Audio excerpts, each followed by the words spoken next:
tonight for a vital part of movie making. We're here to celebrate the artists who expand. Tourette syndrome is a disability, and the tics you've heard tonight are involuntary, which means the person who has Tourette syndrome has no control over them. Saying that everything that happens in a business that's based off of pretend, that seems like a... Michael B. Jordan and Delroy Lindo, and they do not care about it. Because Delroy Lindo already came out and said that no one from the BAFTAs came up to them, apologized for anything, or even said anything about the American rappers saying N-word this and N-word that, but a Caucasian can't. So say it. Say what? Say the word you want to say. I'm not saying that I want to say it. I'm just saying that I can't. Controversy just took another turn after Katt Williams stepped in, saying this wasn't some awkward accident. It was a humiliation ritual meant to put Black creators back in their place. Because this isn't really about John Davidson, the man with Tourette's who shouted the word at Michael B. Jordan and Delroy Lindo. That's the surface story. The real issue is the fact that the BAFTAs were pre-recorded, and they still chose to air it to humiliate them. They had every chance to edit it out and protect those actors from being called that word in front of millions watching at home. It would have still been ugly in the room, but at least it wouldn't have been blasted across the world. So why did they leave it in? Especially when we know they edited out parts. Yeah, well, according to Katt Williams, nothing in the entertainment industry happens by accident. From Justin Timberlake pulling off Janet Jackson's top at the Super Bowl, to Will Smith slapping Chris Rock at the Oscars, and now Michael B. Jordan and Delroy Lindo being called the N-word on a global stage, Katt says this isn't chaos, it's coordinated, orchestrated. Public humiliation rituals designed to remind everyone exactly who's in control. I am in the production business. I understand what is worth doing for ratings. I understand what is worth doing when the industry is canceling one Black guy. I know what happens when they are going to elevate another.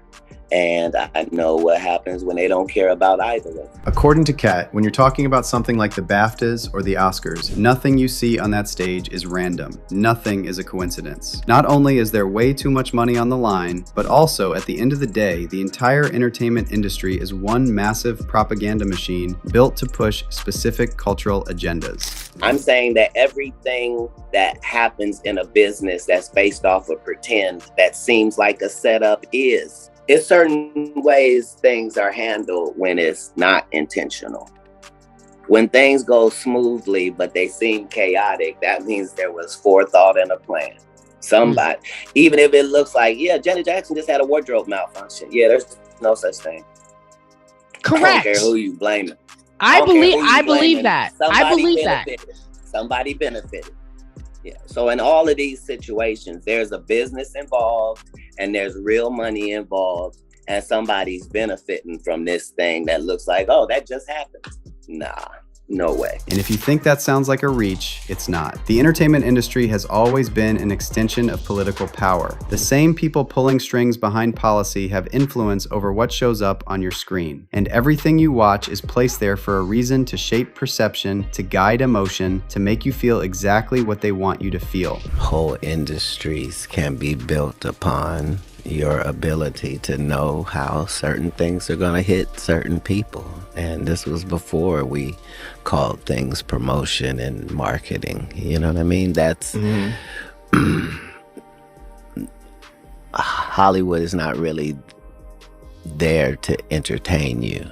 Like, that's great that that happens. But propaganda is something that is important to all civilization. And when it comes to this BAFTAs incident, you can see why a lot of people aren't buying that it was just some random slip-up. According to Delroy Lindo, nobody from BAFTA even pulled him or Michael aside afterward. There was no private apology and no real acknowledgement. They only apologized to the viewers at home, but said nothing directly to the two Black actors who were on the receiving end of a slur. Delroy later told Vanity Fair that he and Michael just kept it moving and did their job on stage like professionals. But he also made it clear he wished someone from BAFTA spoke to us afterwards. And only after the public backlash, the BAFTAs put out a statement offering a vague apology and saying they will learn from this situation. We take full responsibility for putting our guests in a very difficult situation, and we apologize to all, the BAFTA said. We will learn from this and keep inclusion at the core of all we do. Maintaining our belief in film and storytelling is a critical conduit for compassion and empathy. But pay attention to how, even in that so-called apology, they still didn't have the decency to say Michael B. Jordan and Delroy Lindo Lindo's names. They were reduced to our guests. But they weren't guests. They were presenters. They were invited there to do a job. That stage was their workplace in that moment, and the organization running it allowed them to be targeted on a global broadcast. And then, instead of addressing them directly, they issued a vague statement to the audience at home. And that's what's making people side-eye the whole thing. Because when you can carefully edit speeches, control every camera angle, and script every second of a pre-recorded show, but somehow can't manage to directly acknowledge the two black men who were actually affected, that is deliberate. And it's not just people on social media who feel this way. Other actors are speaking up too. Jamie Foxx jumped in with his take, and he didn't sugarcoat it. He called out John Davidson directly and said he clearly meant what he said. Jamie went into the comments under the clip of Davidson shouting the N-word and wrote, "Out of all the words you could have said, Tourette's makes you say that? Nah, he meant that ish. Unacceptable." Meanwhile, Academy Award-winning production designer Hannah Beachler, who worked on the movie Sinners, said that Jonathan shouting the N-word was not an isolated incident, and she wrote on X, "I keep trying to write about what happened at the BAFTAs, and I can't find the words. The situation is almost impossible, but it happened 3 times that night, and one of the 3 times was directed at myself on the way to dinner after the show." But here's where the whole thing starts looking even sketchier. It just came out that John Davidson had a microphone placed directly in front of him when he shouted that word. The BAFTAs knew he has Tourette's and involuntary tics, and they still positioned him right by an active mic. And somehow, at the exact moment 2 black men are standing on stage, that's when the N-word gets shouted? What are the odds? Like Katt said, these shows are mapped out down to the second. Camera angles are planned. Audio is controlled. There's too much money involved and too much at stake for things to just happen. So when people say all of this is just an unfortunate coincidence, that's a hard sell. Because the deeper you look, the less accidental it feels. And then when you read John Davidson's apology, it gets even weirder. John issued a statement saying, "I am and always have been deeply mortified if anyone considers my involuntary tics to be intentional or to carry any meaning. I wanted to thank BAFTA and everyone involved in the awards last night for their support and understanding and inviting me to attend the broadcast. I appreciated the announcement to the auditorium in advance of the recording, warning everyone that my tics are involuntary and are not a reflection of my personal beliefs." So once again, no mention of Michael B. Jordan or Delroy Lindo by name. John didn't specifically apologize to the black men who were actually impacted. His statement talked around it, referenced his condition, and explained the context, but it didn't acknowledge Michael or Delroy in any real way. Now, no one expects someone to apologize for having Tourette's, but the point is basic accountability. When your actions, intentional or not, cause harm to someone, especially on a global stage, the bare minimum is to address the people affected by name. And for a lot of people watching, that just adds to the feeling that this wasn't handled like a genuine mistake. And some are taking it even further and arguing there's a pattern of black public figures being embarrassed, disrespected, or put in degrading situations during Black History Month. One user on X wrote, "Go back year by year, you will see a humiliation ritual for blacks every Black History Month. 2026 BAFTAs, 2018 black students in multiple schools role play of slaves, 2019 Jussie's exposure, 2020 Virginia Governor Ralph Northam's blackface divulged, 2022 NYC schools Chicken and Waffles Day, 2023 ugly MLK statue in Boston that looks like a turd unveiled, etc. I've missed some, but this is off the top of my head. I've been trying to warn black people about this for years. Brace for February impact, but only now do I think people are ready to hear it. Black History Month was a deal with the devil. You get the outward public messaging of priority, but behind the scenes, the hidden hand is making mockery. The exoteric / the esoteric. They effing with you, man. But I want to hear your thoughts on this. Do you agree with Katt Williams that this was a planned humiliation ritual? And what about this Black History Month theory? Is it just a coincidence or